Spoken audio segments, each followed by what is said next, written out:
Good evening, ladies and gentlemen, and welcome to the Boca Raton Synagogue Haggadah Night, getting you ready for this year, for your Seder, for a most inspired and enchanted evening. So excited that this year we're doing Rabbis and Rebbitzins together, sharing with you our thoughts, our insights, our experiences from our Seder, and to be able to welcome each one with a 10-minute increment and a 10-minute countdown clock that I forgot to start behind the scenes, but there we go on us. So I want to begin by pointing out that last year we had a Haggadah Night for BRS, and it was a very traumatic evening. Everyone remembers it was towards the beginning of Corona. We had to do it over Zoom. We didn't have the ability to do it as we normally did in person, and we were bombed. It was Zoom bombed just towards the middle of that Haggadah Night. We had an incredible, great group of speakers who were offering their inspiration. It was a remarkable evening a year ago because we had to, of course, stop in the middle of the Zoom. We were Zoom bombed in the most inappropriate and immodest ways.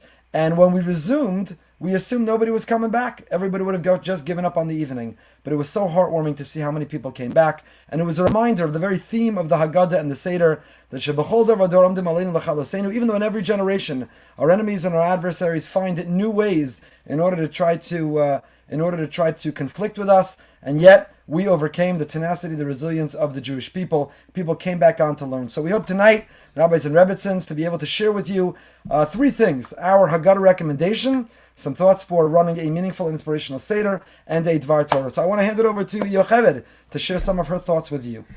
Hi, everyone. Thank you for tuning in tonight. A few thoughts I had. I'm going to start with my tip for the Seder. I think that we are all very trained to speak and to give over our Divrei Torah and to share. There's a lot of talking, and I think it's really important for us to remember how to listen. That everyone's coming with their Divrei Torah, with their thoughts, and to sit there and to acknowledge and to listen and to be patient, to make sure to hear what everyone is saying and not just be so quick to have to share your thought and have to give over your Dvar Torah and your message that you learned. It's important for our children to feel heard. It's important for the parents to feel heard, and everyone needs to feel like they're contributing, but they're also listening and they're being heard. So that's my number one tip. I think that's really important for the flow of the night, of the Seder, to feel heard and to feel understood. And just along those lines is also feel appreciated. There are a lot of people who work very, very hard on Seder night, whether it's the person who's running the Seder or it's the person who's behind the scenes of the Seder, who set the table and who cooked all the food and prepared and worked so hard, so tirelessly to make everything so beautiful. And of course, we know how difficult Pesach prep is, so to make sure that everyone who's involved should feel appreciated, and we should all be grateful towards them. It's Dvar Torah that I've always liked to share at my Seder, at our Seder, which I learned many, many years ago in my year in seminary with Rav Leff in Mechala. It was a beautiful quote that we have in the Haggadah every year. We say, Chayev Adam Liros Atzmo Ki'ilu Hu Yatzam Mitzrayim, that a person's obligated to feel as if that they left Mitzrayim, that they left Egypt. And it's a very funny kind of commandment. It's one thing to say, it'd be nice if we could feel and reenact, or it's a good idea, a suggestion, but the idea that it's a chovah, that it's chayav adam, that we are obligated. The word obligated makes it like you really have to do that on Pesach night. How can we be commanded to be obligated to do something that we cannot possibly begin to relate to? None of us were in Mitzrayim. None of us understand what it means to be slaves in Egypt. None of us experienced that bondage. How should we be able to really understand what it means to leave that state of being a slave to freedom? How are we obligated to do that? So Rav Leff explained very, very beautifully that it's not about feeling the actual leaving Mitzrayim, the geographical location of Egypt. It's really leaving the idea of Mitzrayim. And if you see the shoresh of the word Mitzrayim, is the word Meitzar. Meitzar, as we read in Tehillim, Mina Meitzar Karasika, from a very confined space we call out to Hashem. Mitzrayim is not necessarily the geographical location of Egypt, but Mitzrayim could be Meitzar, could be that very narrow place where we're feeling so trapped and we're feeling so confined. And then how do we feel when that place opens up and we now are able to get out of it? Any of us who have any kind of challenge and we feel so alone and we feel so confined and so scared, and then all of a sudden salvation comes, and we do well on that test, or we have a healthy recovery, or whatever it is that ends up being our freedom from whatever it was that we were felt trapped in. It's such a great feeling, and you feel like, oh, you're euphoric, everything worked out, what a great feeling. So on Seder night, we're not obligated to feel like we left Egypt, but we're obligated to feel and try to relate to what it must have felt like to leave Mitzrayim, to leave that confined space and be able to face that kind of freedom, that freedom of spirit, and the ability to now be able to breathe and be able to move on. And that's what Seder night's about. And as far as my Haggadah recommendations, I actually chose 2 this year. They're very basic, but I felt that they're very good for our children. This one is the one that NCSY put out a few years ago. It's great for teenagers. It's called Just One, and in every part of the Seder, it just has one idea. So it's like for that ADD generation where you can't read a million Divrei Torah, you have one nice idea on each of the parts of the Seder. They're very creative and they're very beautifully written. That's my teenager Haggadah recommendation. And this is a new one that I bought this year for my kids, my younger kids, who love graphic, what do they call it? Graphic novels. They love reading things in cartoon kind of way. And this is a nice way that they illustrated the Haggadah in all cartoon kinds of illustrations. And it's just also a very nice way to keep on top of the Seder of the Haggadah of what's going on throughout the night. So that's my few thoughts, and now I'll hand it over to my husband. Thank you. I thought you determined I spoke enough on Shabbos HaGadol. I should just sit here looking pretty. Right. So I'll share a quick thought as well. And I'm so excited to be doing this together. It really is refreshing, and hopefully we can do it going forward. So I'll give my Haggadah recommendations quickly. A Hebrew Haggadah, a new one. I've been very excited about Rabbi Yisrael Meir Druk, the Eish Tamid. Been sharing a lot of his Torah in the Parsha, in our Parsha class each and every week. He has a Haggadah as well. It is very thick and heavy and weighty and very, very beautiful ideas inside. So it's a Hebrew Haggadah, but I highly, highly recommend it. This is an amazing English Haggadah translation by Rabbi Rimon, Rav Yosef Tzvi Rimon, the Rav of Alon Shvut in Israel. Also, really beautiful insights, relatable, inspirational, really, really fantastic. I want to share with you a quick Dvar Torah in a little bit of the time that we have left. One of the core mitzvahs of the night we have is Maggid, is telling the story, is to begin with the fact that we were slaves and end the night with the fact that we were free. That is the core and central mitzvah of the night. So normally when we do a mitzvah, we make a bracha first. We make a bracha before we blow the shofar, a bracha before we put on talis and tefillin, a bracha before we light the candles, a bracha before we shake the lulav or sit in the sukkah. Why aren't we making a bracha on the mitzvah of Maggid? So I want to introduce it with a thought of Rav Meir Morgenstern. He says all the work that goes in. This week is going to be an incredible countdown. And this week, we're cleaning, we're shopping, we're kashering, we're preparing, we're cooking, we're getting ready. And there's an enormous effort, whether it's earn the money to pay for all those things, the work that goes into each of those things. And we can either be bitter or resentful, we can be very upset that we had to go through it, or we could lean in and realize that we're, to a certain degree, we're living a little bit of avdus. We're an eved. We're working very hard and we're relating to where they were. We too are working hard and we are being of service. And then when we come to the Seder night, instead of being exhausted and a shmata and nothing left, we should feel like we're royalty and regal.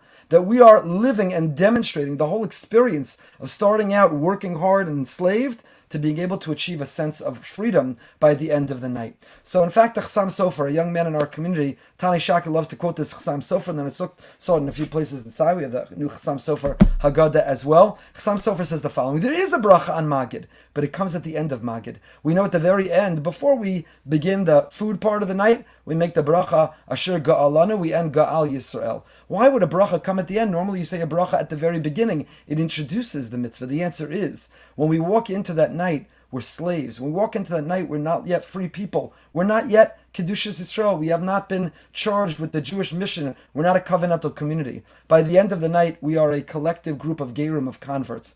A convert can't make the blessing before they go in the mikvah. The convert can only make their blessing when they emerge. Because before they immerse, they're not yet Jewish. So they can only first make the bracha at the end, not at the beginning. In fact, this is what we adopt for everyone who uses the mikvah, women as well. They make the bracha after they dunk, because all modeled after the convert who couldn't make the bracha before, only after. So says the Chassam Sofer that we only make this bracha on Maggid after we say it, because only then have we transformed ourselves. Only then have we essentially converted to be free, to be liberated, to be elevated, to be holy. So Often we get to the Seder, we're exhausted, we have so little left. We have to view it and we have to realize that it's not a time to have nothing left. It's a time to begin to have everything, to be energized. And this year we have a very special opportunity. Erev Pesach Shchalios b'Shabbos. There's no excuse to be able to rest on Shabbos and to come to the Seder not exhausted and not as a shmata, but to come to the Seder invigorated, energized, well-rested, to come and transition from a sense of slavery to a sense of freedom. So we thank you so much for being with us this evening, and it is now a pleasure to be able to welcome the Moskowitzes. Hey, thank you all so much for joining. Thank you, the Goldbergs, for starting off the bang. And really for everyone for joining us. It's such an amazing privilege to be able to tag team with Ariel over here. It's fun. And to share some of our insights and thoughts about what makes our Seder so special. So first of all, for my Haggadah recommendation, I have been using the same Haggadah since I was 2 years old. I'm actually going to show it right here. It is filled with stains. It's got every matzah stain that you've ever seen. Those are actual live matzah and grape juice crumbs. Mm-hmm. It is the Art Scroll Children's Haggadah. I keep things simple. But for me, the Seder night is all about tradition. And so I use the same Haggadah every single year since I was 2 years old. This year, I purchased a new Haggadah. It is from Rav Avram Kluger, the Nezer Yisrael. It's a B'nai Bechori Yisrael. It's a beautiful Haggadah. I was so excited about it yesterday. I could not sleep. And so I want to share an idea that I saw in there yesterday based on my own life experiences. I am an enormously regimented person. This might come as a surprise to many, but I am an enormously regimented person. I eat the same thing every day. I eat the same thing for breakfast, the same thing for lunch, pretty much the same thing for dinner. My exercise regimen, same time of the day, same days of the week. I like consistency, and I'm a very habitual person. And so for me, Erev Pesach this week is torture, because every single one of my habits is turned upside down. The things that I'm normally able to eat, I'm not able to eat anymore. All of a sudden, the kitchen no longer looks the way it's supposed to be. My oatmeal for breakfast that I normally have, my wife got rid of it a couple weeks ago because we have to clean up for Pesach. Mm-hmm. So everything I'm used to is gone. And then all of a sudden comes the middle of the week and the kids are out of school. And all of a sudden you have kids at home and they're trampling around the house and they've got chametz with them and it's a disaster. And then you come to Erev Pesach and you're saying to yourself, this is going to be the year we're going to have the most amazing Seder. And we prepare different Torah and questions and games and all these gimmicks that my wife's going to speak about. And then you come to the Seder night and inevitably it's chaos.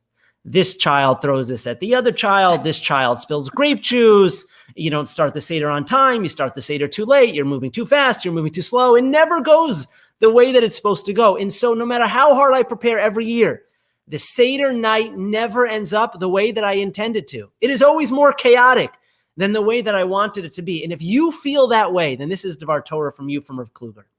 Kluger points out that if you think about what Yerushalayim was like, the days leading up to Pesach, it was equally chaotic.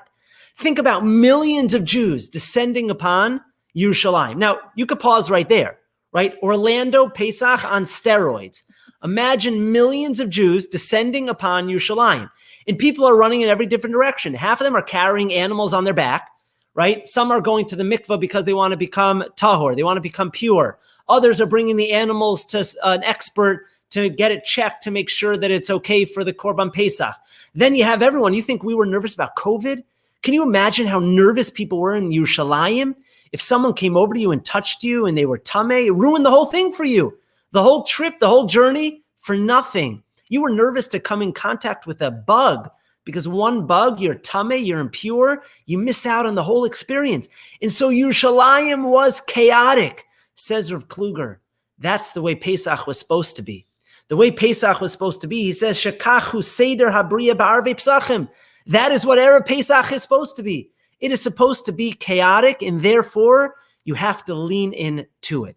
And here is his advice for how to lean into it. The pasuk, when the first time the word Pesach is mentioned in the Torah, is by Makas Bechoros, where it talks about how the Jewish people put the blood on their doorposts. Upasachti aleichem. Hashem says, I pasachti aleichem, which we generally assume to mean, I skipped over it. But if you look in the Targum Onkelos over there, it does not mean to skip over. Rather, says the Targum Onkelos, ve'echos aleichem, that Hashem had mercy on us. The word Pesach does not mean to jump or to pass over. The word Pesach means to have mercy. Rashi says this explicitly. Upasachti v'chamalti, that Hashem had mercy on us at the Seder night. Says Rav Kluger, this is what Pesach is all about. That if we want to incur the mercy of Hashem, it begins by us showing mercy to each other. That the Seder is not going to go the way that you planned. And that the kids are not going to behave like Pavlovian dogs the exact way that you wanted them to behave. And the kids aren't going to share the Dvar Torah at the exact moment that you want them. Things are not going to go as planned. But instead of being chaotic and being frustrated by that, says Rav Kluger, we have to lean into it. And if we want to incur the mercy of Hashem, then it begins by showing mercy to each other. That even though things aren't going to go the way that we think it's going to, that's okay. That I'm going to be respectful, that I'm going to keep my midos, that I'm not going to lose my cool. He says not only do we have to show mercy to each other, but we also have to show mercy to ourselves. Vehein al atzmo. You have to cut yourself some slack. That the Seder's never going to go the way that you plan, but that's okay. Our job is to prepare. Our job is to do our best. And then whatever happens is exactly what Hashem wanted from our Seder night. And so the word Pesach, when you reflect upon that word, it does not mean to pass over, but rather it means to show mercy. Hashem showed mercy to us the night of the Seder, and we try to incur Hashem's mercy by showing mercy to each other, by not losing our cool with each other, by leaning into the chaos, and by showing mercy to ourselves, that if it doesn't live up to our expectations, if it's not as idyllic as we hoped it would be, that's okay. That's what Hashem wanted. We are going to lean into it, and just like everything this last year, we are going to make the most of whatever situation we find ourselves in. All right, I'm looking forward to the chaos. So my choice in the rush of the day, I couldn't find my Haggadah that I use in the box that's still not yet unpacked. I do use my SK Haggadah from high school. Speaking of tradition, I don't go back to when I'm 2 years old, but I do enjoy using the Haggadah that I also submit a Dvar Torah, and you make me read it out loud every year. But it's nice. But also some of the other Haggadahs that we bring out, I do save. These I did bring. From the kids, I do save them every year, and the kids love looking at their. Can we see? Okay. Yeah, there you go. There we go. So they can see the pictures from when they were little, and it's a lot of fun. And God willing, we will show them to their children, and I hope I'm able to keep it until then. So some of my tips for the Seder. One of the main ideas I like to think about in terms of this time of year is engagement. So engagement, to me, starts days before the actual Seder. So you have to think about what kind of kids you have. I have an artistic child. So I try to think about every kid's strengths and talents and really engage that way before we actually get to the Seder. So the artistic child, let's say I would ask her to make place cards or seating cards for, the actual Seder. If you have a kid who's into, much more techie, maybe have them design, a plan or an actual schedule and outline for the Seder to engage them. A child who likes to cook, help them with the menu planning. So again, let them feel part of the actual process. In terms of at the actual Seder, I do believe that obviously this is a real big time for tradition and for memories. So people that know me know that I love to cook, love to try new recipes. Nope, not on Pesach, not this time of year. It's the same recipes. It's the same, family faves that work, that everyone's going to eat. And again, I think that's also a fun thing to prepare with the kids and to have them look forward to year after year. Some of them, I grew up with these recipes. So it's really nice to engage the kids in, meal planning and what we're cooking for the Seder. In terms of the actual fun of it, I do like to create different games. We have like a fun Makos, toys that we like to bring out. And, it's just a lot of fun. The kids look forward to every year. Obviously, as the kids get older, I need to, up the ante. One of the ideas we like to do is during Magid, right? So obviously we're taking the time to, say the words of the Haggadah, but it could be a little boring for the kids. So I bring out a new set of toys, like I'll have a pyramid building contest with Legos, for during Magid. So again, it's all about engagement. It's all about involving the kids and really focusing on them. One of the things we liked to introduce last year during COVID when we were not with our family, it was actually your idea. I thought it was really good. you had the kids interview their grandparents. What were some of the questions you asked them? What was their favorite memory? What's their favorite song? Something about their upbringing. And that way it allows, even if you can't be together with your grandchildren, to allow the grandchildren and the grandparents to be engaged, because that's really what it's all about. Oh, you just got cut off. We're on the cover of Mishpacha right now. Oh, wow. But to be able to be engaged in the process, here, come over here. There you go. Go. To be able to be engaged in the process, and even with family that cannot be with you, to make sure that they feel a part of it and that their stories can be told at your Seder. So that's something we like to do as well. Yeah, it's all about, creating memories, helping the kids really create our personal family narrative, building our Masorah, and that's what it's about. Passing it on. Yeah. Thanks, everyone. Okay. Okay. Thank you so much, Rabbi David and Monica Shabtai. It's us. It's really great to be here and to do this together. It's our first time doing it together. Although this is one of the, I find this one of the really highlights. This is really a fun night where we all get to share Divrei Torah, and really everybody gets to speak for a short amount of time. That's timed, as we noticed, just briefly. So we'll get started. We'll note that part of the Seder is that we have a section called Hallel, and it's towards the end of the Seder that we have a section called Hallel. But if you look in the Haggadah, Hallel is actually split in two.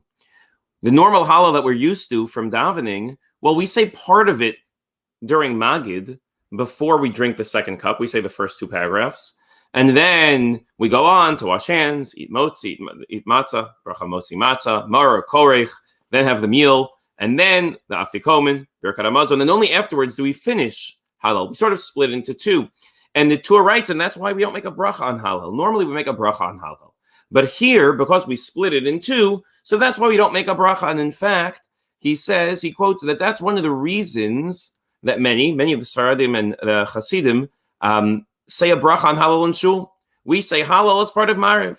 As part of Arvit, after davening, we say Hallel with a bracha. So much of Rav Yosef writes that even women who aren't coming to Shul should say Hallel at home with a bracha. And we should have in mind that should cover the Seder as well, because at the Seder we split it in two, and therefore we can't make a bracha. But it just begs the question, so why bother splitting it in two? Why are we splitting Hallel in two? Seems a strange thing to do. So the Pri Megadim quotes Levushay Mordechai. He says, you know why? Because the Hallel, the first two paragraphs, if you look at it, talk about being freed from slavery. The second paragraph talks about B'tzeit Yisrael Min Mitzrayim. It talks about having been redeemed from slavery, and it's appropriate, therefore, to say that part of Hallel when we're talking about the slavery. But the later parts of Hallel aren't really talking about slavery anymore. They don't mention Mitzrayim. They don't mention slavery at all. They mention being grateful to God, being thankful, raising our voice in praise for all of the wonderful things he continues to do for us. So they're two very, very different themes, and so it makes sense to split them. But why? What is it about the second half of the Seder that means that we should change themes? And in fact, when the Rambam talks about the mitzvah of the Seder, he says that the mitzvah is to tell the story of Yetziat Mitzrayim, L'saper b'tziat Mitzrayim belel chamisha asar, to tell the story, Uma she'asu lanu hamitzrim, and what the Mitzrim did to us, Ve'ich lakach Hashem nikvatenu mehem, and how Hashem took us out, Ulehodot lo al ma shegamalanu mechasadav, and to thank him for everything he does for us, everything he continues to do for us. It's appropriate at the Seder to thank him for as well, which seems kind of strange because the focus of the Seder is supposed to be on being freed from slavery. So why all about us? So the Shvilei Pinchas writes, it's based in the Ramban. The Ramban at the end of Parashat Bo, he says, there are a lot of mitzvot in the Torah that say it's Zecher L'Yetziat Mitzrayim. You're supposed to remember Yetziat Mitzrayim. He says there are so many mitzvot that are supposed to remind us of Yetziat Mitzrayim. Why is it that we always have to remember Yetziat Mitzrayim in so many different things, whether it's Shabbat, whether it's Tefillin, whether it's Kiddush? And he says, the Ramban writes, that min hanisim hagdolim hamefursamim adamoda benisim hanistarim shem yisod Torah kula. Because from the big, great miracles that Hashem does, we come to recognize all of the small, more silent things that happen in our daily lives. And so Yetziat Mitzrayim Kriyat Yamsuf was a big, amazing thing that nobody could deny. It happened. It was great, but it happened at one time in history. But the point of it was to teach us that everything that happens is really God's doing. Shehem Yesod Torah Kula. That's the basis of our faith, that everything that happens to us is that Hashem is doing us. And the Shvilei Pinchas points out that's the point of the Seder. The point of the Seder, and in fact, he says, we split the Seder into two. right? Kadesh orchatz karpas yachatz magid rachza motzi matzah mara korech, and then we have a meal. We don't finish everything before the meal and then eat the meal. We put the meal in the middle because we say, okay, at this point, we're going to be grateful for everything that happened, and now we're going to learn the lesson of everything that happened. For some and from all of those big and tremendously wonderful things, we now have to relate it to our own lives and to say Hallel, Shirot, V'Tishbachat HaKadosh Baruch Hu on things that we've seen in our lives, where HaKadosh Baruch Hu has done things for us. We say La'os and Niflaot Gedolot Levado Kilo Lam Chasto, Hashem who does wonders, and the Gemara says, Ein Baal Hanes Makir Beniso, because we don't always realize when Hashem does things for us. So many things happen to us and we don't even realize that it's God doing it. He's protecting us without us even realizing. We're supposed to transition from the first half of the Seder as realizing Hashem does these amazing things for Klal Yisrael, and then to transition for what he does for us. And it's a theme that follows through the Seder. When we say Halach Ma'anya at the beginning of Magid, we say this is the bread, the Achalu Avatana that Bnei Yisrael ate in Mitzrayim. So if you look at every Sephardi Haggadah, it starts with another line before that. Before Halach Ma'anya, or the Sephardi Haggadahs usually say Heilach Ma'anya, it says Bivhilu Yatzanu Mitzrayim. We left Mitzrayim quickly. There's a song that many sing, Bivhilu Yatzanu Mitzrayim. Bivhilu Yatzanu, we left quickly. This is the bread that they ate. That sentence doesn't make sense. If we left quickly, why isn't it the bread that we ate? Or if they left quickly, it's the bread that they ate, because part of the Seder is putting us in their shoes. It's putting us in their experience, that it's not just reflecting on things that happened in the past, but it's things that are happening to us. And that's the second half of Hallel. That's the second half of the Seder, where we're supposed to relate to it, things that happen to us in our lives, where we see, yes, HaKadosh Baruch Hu does these wonderful, great things, and we're supposed to find in our lives where he does it as well. And that's the focus of the second half of the Seder. It's supposed to be an experience. It's supposed to be something that we put ourselves in their shoes. We're grateful for what he does for us. And that's the lesson that we're supposed to teach our children. Okay. You have some ideas? Practical suggestions. So these are very practical suggestions that we've started doing over the years that we've made Seder. So the first is that we have small cups for the Seder. We have 4.5 ounce cups, which is slightly larger than the shear. But this is amazing. First of all, you don't have to drink too much wine or too much grape juice because you have to finish most of your cup. It's also great because that means everyone has the same cup at the table. It's not like the adults have big cups and the kids have little cups and they want the big cups and then they want to drink an insane amount of grape juice. So everyone gets the same cups. Everyone's table, seating is the same. But we have these wonderful cups where everyone can finish their cup comfortably and not, feel like they're drinking too much.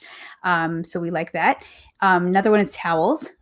We don't do napkins. Everyone has their own dish towel at the Seder. They're, pretty and nice and they match. But that way it's a pretty messy meal between the dipping and the breaking and the korech and everything.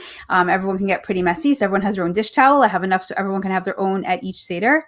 And I find this makes me very happy. I can't say for everyone else. And my favorite Haggadah is ours because they're laminated. The first time we made Pesach, I think it was 16 years ago, we went into Brooklyn and we got these wonderful fully laminated Haggadahs. Every single page is laminated. And they're not kid-like, but they do have a colorful element, but they're amazing because everyone can spill, everyone can try to destroy them, and they don't destroy.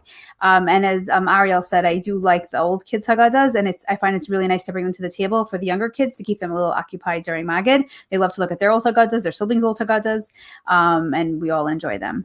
Just for another couple of Haggadah recommendations, just the ones that I like to use. A classic is the Haggadah Mibeit Levi.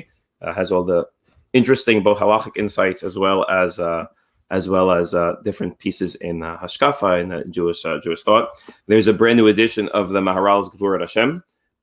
It's not really on the Haggadah, although he talks about every element of the Haggadah. But what's amazing is Rabbi Hartman's footnotes, which are phenomenal. He just gives a whole perspective on the whole story of Yetziat Mitzrayim, as well as the different elements of the Haggadah, and really weaves everything together in a broad picture of what Judaism is supposed to be about. And lastly is Haggadah by Rav Mutzafi, L'Saper B'Tzion. And he also has different halachic insights, and he also has a lot of different traditions from his father and based on Kabbalah, and tries to really put them all together and try to create a sense where the Seder is not just supposed to be another meal that we're enjoying with our family, and it's not just about sharing all of these things, but it creates this spiritual world that helps us connect to a more mystical place. And he explains it in such a way that I think that is easily understandable by even by people like me who aren't on that level, and it helps us make our Seder a little bit more spiritual and holy. So, Chag Kosher V'Sameach. Okay. Great. Hi, everybody. Rabbi Rael and Aliza, hi. we're the Blumenthals, Rabbi and Rebbetzin of BRS West. So excited to be here with all of you and with all of our dear friends and colleagues. It's been a long time since we've all sat around the same table, so that's really exciting for us. And without further ado, Oh, okay. I want to do my thing first. Okay, so something that we like to do, we've been starting to do for the last 3 years or so, is just figuring out ways how to incorporate everyone at your table to feel part of things. So I try and ask of the guests before they come, I ask them to sort of text me a picture of themselves. And in the middle of the Seder table, I have this like burlap piece of material that I put, and I use a blue tablecloth. And I like to have like my little Moshe Rabbeinu puppet. There we go. And he's like taking us out of Egypt. And I do a little like a photo thing, and I have my son. If I don't cut it out, that's my son and dressed up. And then he's walking through the Yam Suf in the middle of the table. So everyone sees their own picture. They feel a part of it. No matter what goes on the rest of the night, at least when they walk in, they feel like they're all a part of it. And my kids also like to grab some toys or something and also have Moshe be taking like them. their favorite Lego or stuffed animal. Right, Or whatever ends up on the table. So that's always a lot of fun. I mean, of course, we do the classic like masks and all the fun things like that. Yeah, so that's really what we do for that. Also, I mean, I guess I'm doing a shameless plug of my husband made this little Seder, this story about the Seder. It has beautiful colors. He did poems on every Parsha already. So he just put them together in beautiful pictures, and sometimes for younger kids who are a little like not so much paying attention necessarily at the table, whatever, it's fun for them to like look at the pictures, and we enjoy that. We also like it is available for download at brswest.net/Pesach. So it's good. I mean, we also like Yocheved. My son is like getting into Marvel and like graphic novels and things. So we also recommend the Passover Haggadah graphic novel. And something I bought this year, this one's awesome. This is Touched by a Story. I cannot figure out this camera. Touched by Our Story. So these have nice, inspirational, different stories inside of it. Yes, it's also a Haggadah, so you can read from it and use it at the actual Seder table. And I actually chose something from the beginning that I want to just read for sharing into our Torah with everybody. The Tepliker Rav Shimshon Aaron Polanski, entered the Beis Medrash in a few days before Pesach. A number of married individuals, each of whom had a large family at home, were learning studiously. He walked up to the front of the Beis Medrash, stood at the podium, banged 3 times to grab everyone's attention. As the Rav proclaimed that he had a very important message, each man perked up and got ready to listen. Rabbosai, I am holding in my hand a paper that contains a list of women in town who need assistance in preparing for Yom Tov. They are overwhelmed. They have no husband to help them. Anyone who can should please come forward, take part in this very important mitzvah. I promise that there will be immeasurable reward awaiting each of you. Without a moment's hesitation, all the men closed their gemaras, approached the Rav to offer their services. He thanked them for their help and told them to please form a line so he could hand each one a piece of paper with the name and address of the woman who needs his help. They readily got into the line and awaited for their marching orders. One by one, he handed them a small paper with an address on it. As each one opened his paper, he was shocked to discover that the address was none other than his own. The Rav smiled and nodded to each of them. The message was loud and clear. In each of their cases, their wives had, in all probability, encouraged them to go and learn. But the Rav knew each of their situations and understood that even when one's wife encourages him to learn, he must know that there are times when he must thank her for her selflessness and help anyway. He had determined that this was one of those times. So something that me and my husband like to do really sometime really before Shabbos is, before a lot of different yontifs. There's a lot of stress that happens before the yontif starts, as we all know, in preparation. And then we build things up in our heads of what it's going to look like and how amazing it's going to be. And something I think that's important is for a husband, wife, or even if you're going to a family member's house and you're going to your mother-in-law's house, or you're having someone come to you, to just discuss the expectations of where you see the night going, what customs you see playing out, and just make sure, because the Seder night, as Rabbi Moskowitz was saying before, it doesn't always go the way that you plan, but if you have your expectations in the right place,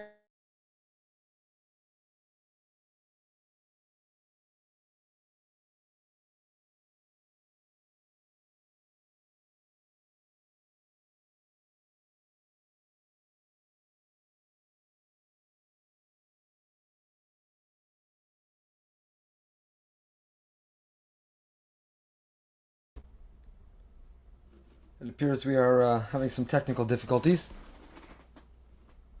See if the Blumenthal's can come back on to finish up.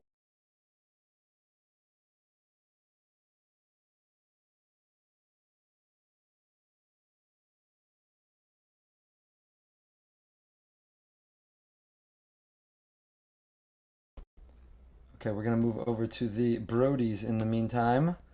And hopefully, hold on, are they coming back?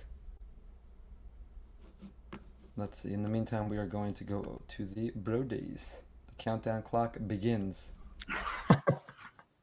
Hi. Hi, everybody. It's Josh and Simone. Rebbitzin Simone, the Outreach Rebbitzin.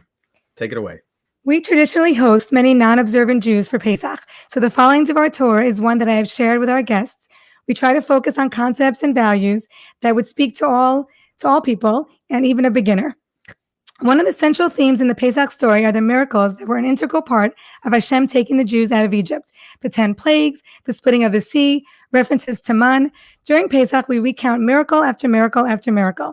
We don't see too many of these supernatural types of events in our day and age, although one might argue that the existence of the Jewish people and our return to the lands of Israel is a big miracle in and of itself. But the bottom line is, the Pesach is about miracles, and indeed the month that it falls out on, Nisan, has the Hebrew word for miracle as its root, nes. How do we tap into that energy and get some miracle action to happen in our lives? Is it even possible that we have such a say in matters? Aren't miracles in God's domain? Actually, we can do something to bring miracles into our lives. Maybe not outright miracles, but certainly extraordinary stuff. How so? Simple. There's a line in the Talmud that says, "B'derech she'adam rotzei leilech molichin oso." The path that one chooses to walk on is the one that God will lead you down. According to Jewish thought, God follows our lead and only after the fact helps us in the direction we have already started. Nothing is more powerful than free choice, and wherever we set off, God helps us to go that way for better or for worse. Miracles, by definition, are above and beyond. They supersede the ordinary, rise above it, and take us to new heights that we never thought humanly possible.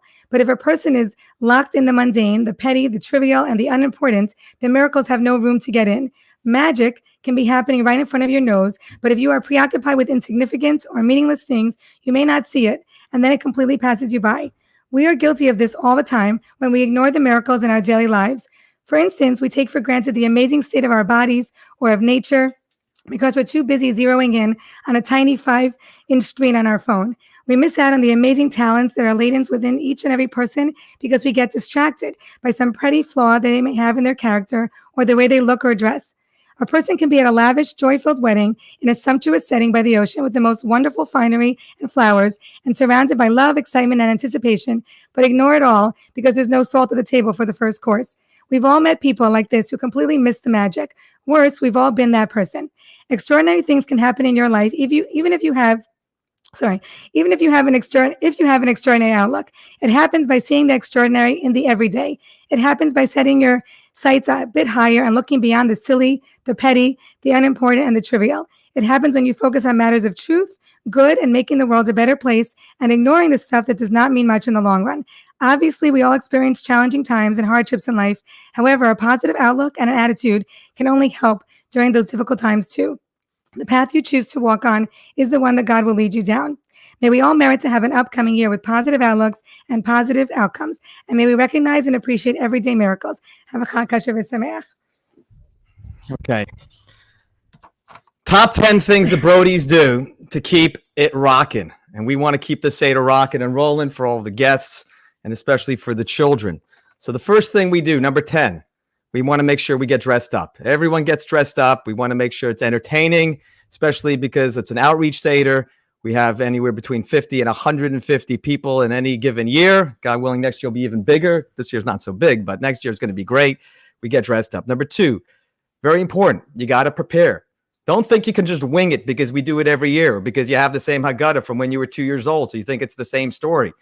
Everything we do, we have to prepare. We have to make sure we know exactly what it is we are going to be doing that night, especially with the Devar Torahs. You know, if you show up and you just think you're going to read another Devar Torah out of the bottom comments, everyone's going to fall asleep. It's going to become a snooze fest and no one's going to enjoy. Number 8, right? We're going down the list. We have great table decor. Like this year, we're going to be doing the splitting of the sea. Simone's going to make the whole table look like the sea is splitting. I'm not sure what that's going to look like, but it's going to be amazing. Also, we make sure we buy lots of prizes. And of course, the children will say, the kids will say, Eitan and Ahuva, oh, are we going to get a prize? Are we going to get something special? I say, of course we are. Go speak to Bubby and Grandma, and they'll make sure they're going to give you a prize. It's going to be great. Next, we always make sure to have a lot of visual aids. For example, Makos. We have lots of different, what do we do for Makos? We've done paper bag puppets. We've Paper done bag. Makos masks. We've done Makos mittens. You throw in those sunglasses when it's the darkness. We want to make sure that you can't see and experience exactly what it must have been like, right? You want to know what it was like during the Choshech? You put the sunglasses on. It's very funny. You see the whole table. Everyone's wearing sunglasses. I wear my sunglasses at night. Thank you, Corey Hart. Next, we like to act out Haggadah. Who knows one? Did I skip one? No, we like to act I'm reading. Haggadah and who knows one. Oh, Oh, yeah. This is why I can't go. she wrote it for Go me. on. But Haggadah, every animal makes a different sound. So we make sure we assign a different animal sound to everyone sitting at the table. It doesn't make a difference if you're 6 years old or 60 years old or even older for some of the people that might be there. And everyone's going to make one of the animal sounds or the sound of the Malach HaMavis or the sound of the Shochet. Everyone's got some creative sound. Next, we read the Haggadah in a language that you best understand. Now, again, big surprise. Most people don't understand the Hebrew. So what we do, we mostly do everything in English. We want to make sure everyone knows what it is we are talking about. Go around the table. Everyone gets a chance. Thank you. Next, we have tried over the years using different Haggadahs. Everyone's got their favorite Haggadah, but what we found best actually is when everyone has the same Haggadah. It also might seem like a novel idea, but let's just get the same Haggadah so everyone can read the same paragraph, everyone can read the same page, and it's easy for everyone to follow. It's actually a little bit easier if you can get the big print because some people can't see the small print, and then it just becomes a little more challenging. Next, this one right here. We play games throughout the Seder like Mad Libs or Who Am I?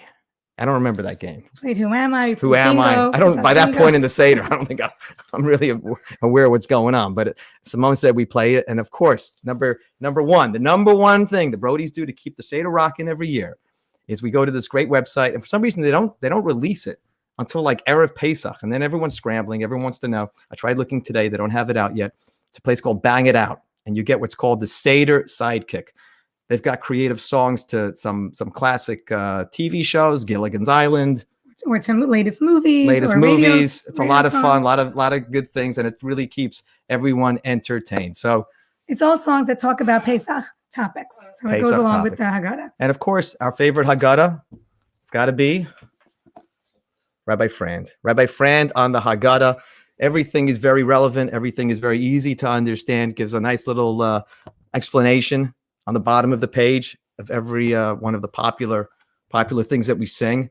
And I think that's it. That's it. Next.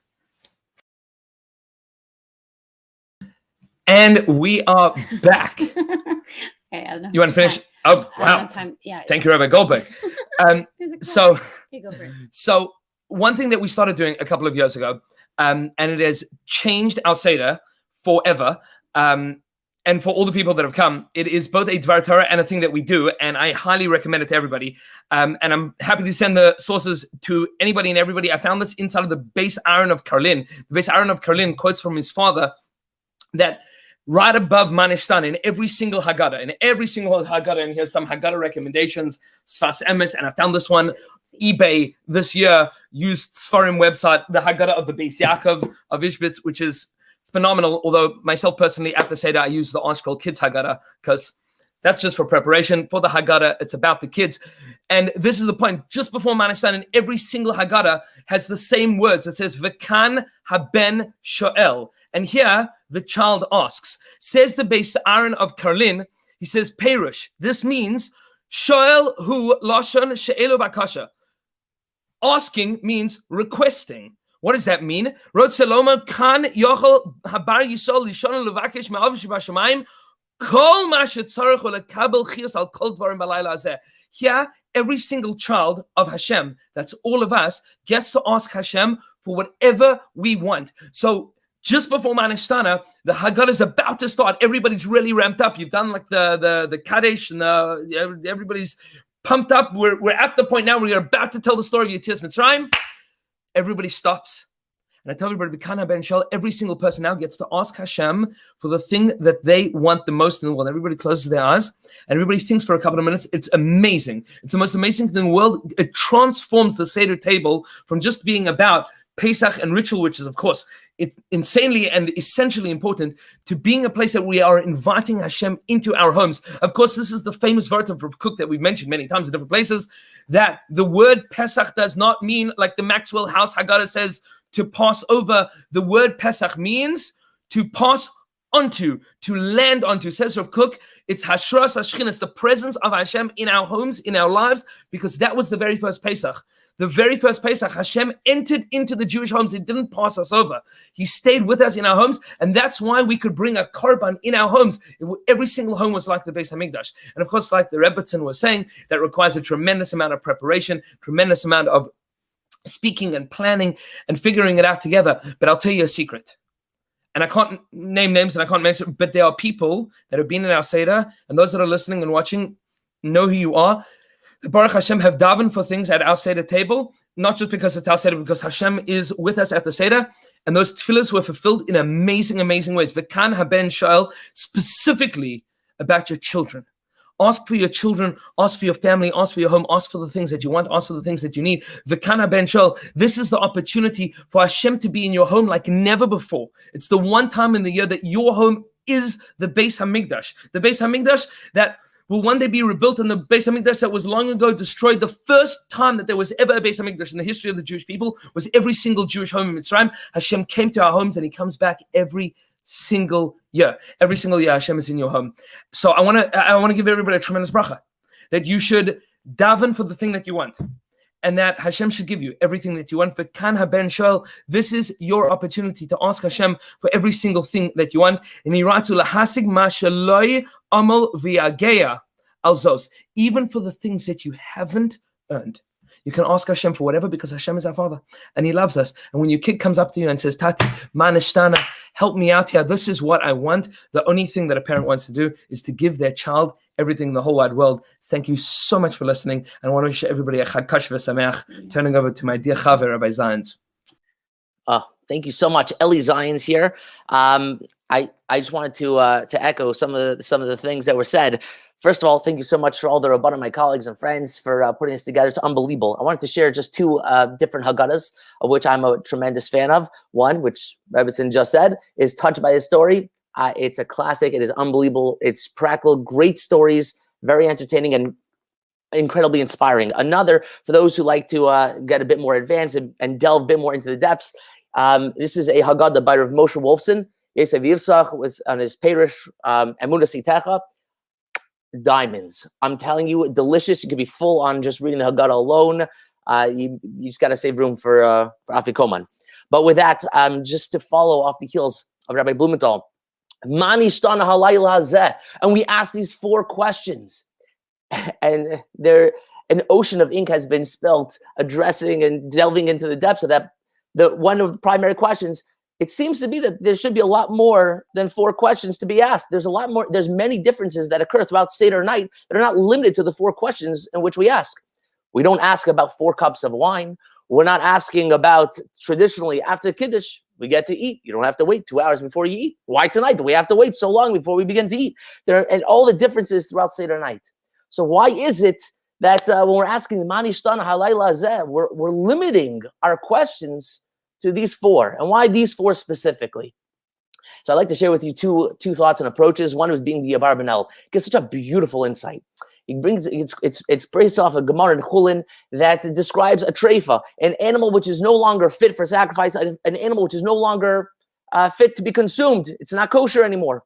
And how does an animal become a treifa? How does this happen? An animal becomes a treifa, unfit for consumption, in one of 3 ways. If something was added to the animal, if something was detracted from the animal, or if something was switched with the animal. And these 3 changes correspond to 3 of the questions that we asked in Mani Shtana. We ask in terms of adding something. Traditionally, we don't dip. And tonight we're adding on, we're dipping twice. Traditionally, right? We don't detract. You can have chametz and matzah all year round primarily, but tonight we are detracting, we are limiting our ability. We're not able to have chametz. And you're able to eat vegetables all year round, but tonight we're swapping the vegetables for maror specifically. So we have 3 specific changes. And the fourth question, the fourth question, the last question, those 3 dealt with the meal. But the last question deals with man's heart. It deals with us as a human being. It deals with us as an individual. All year round, we have the reason. Yeah, we may have reason to be gaiva. We don't have reason to be gaiva. But tonight, we're sitting at the king's table. We're sitting celebrating our freedom. Tonight, we want to bring ourselves up. We want to raise ourselves.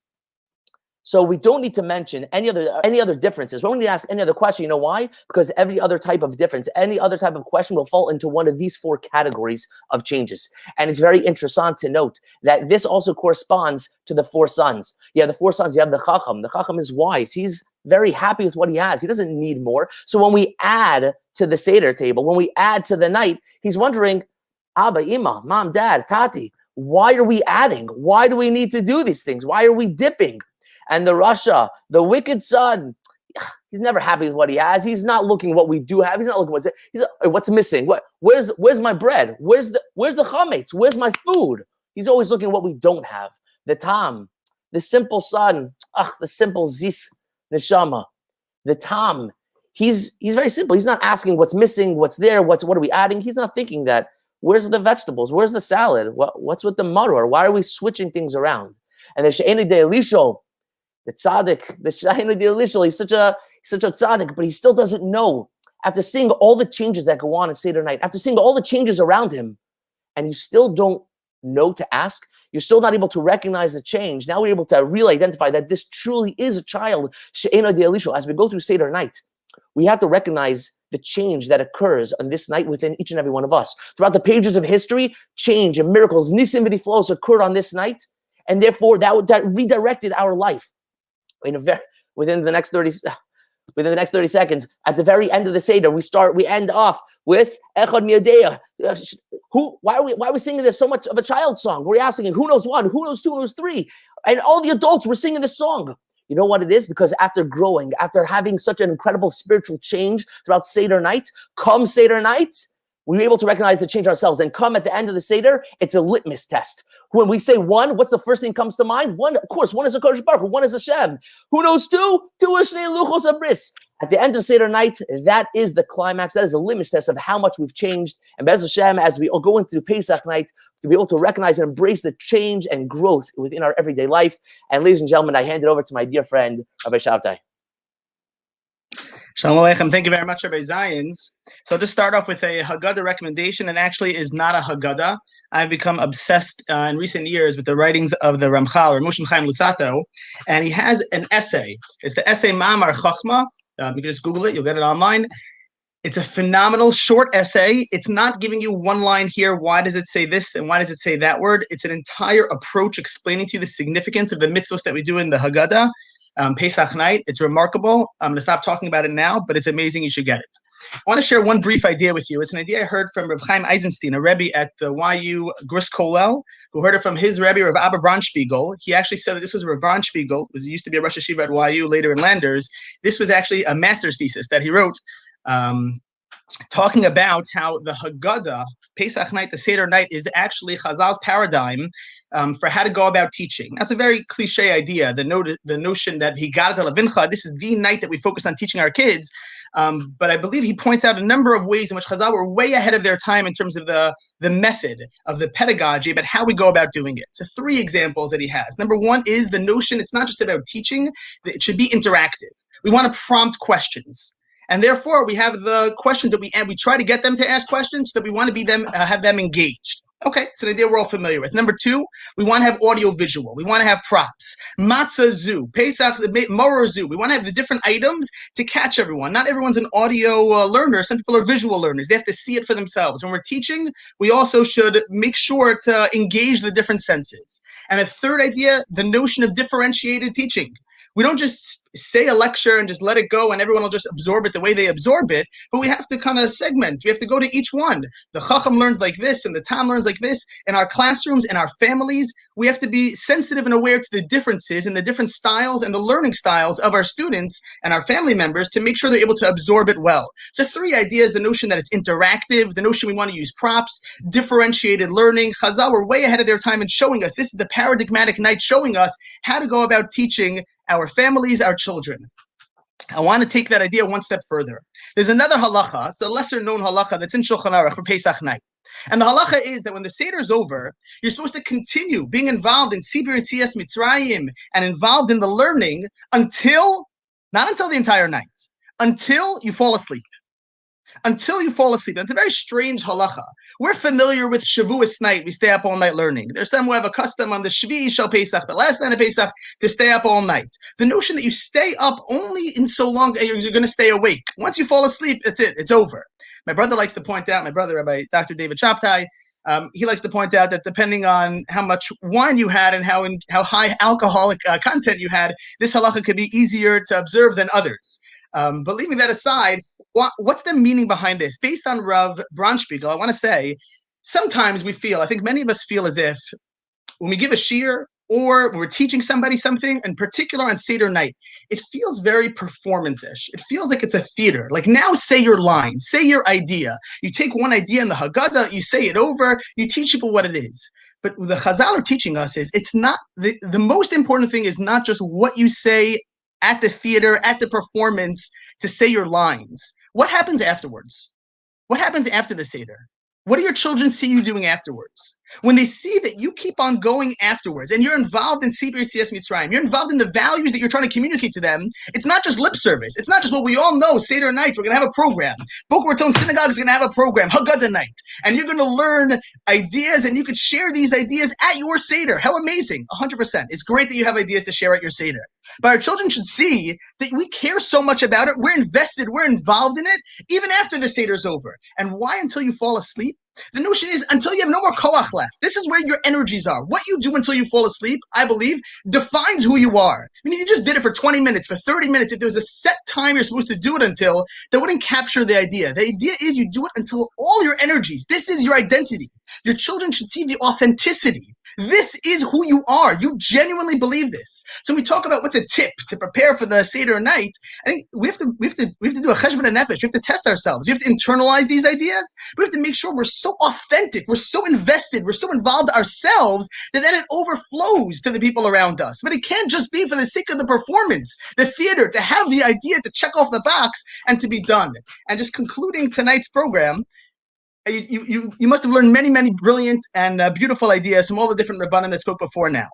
I think it's just very important that it not just be ideas to be able to pass on to somebody else, to recite by rote, so that you fulfilled your obligation of saying something at the Seder, but get so inspired and so involved in the values, what we're talking about with the Jewish people, with Hashem, that you yourself are on fire. You're going after the Seder also, and that will leave the greatest impact on those around you as well. I wish everyone a Chag Kasher v'Sameach.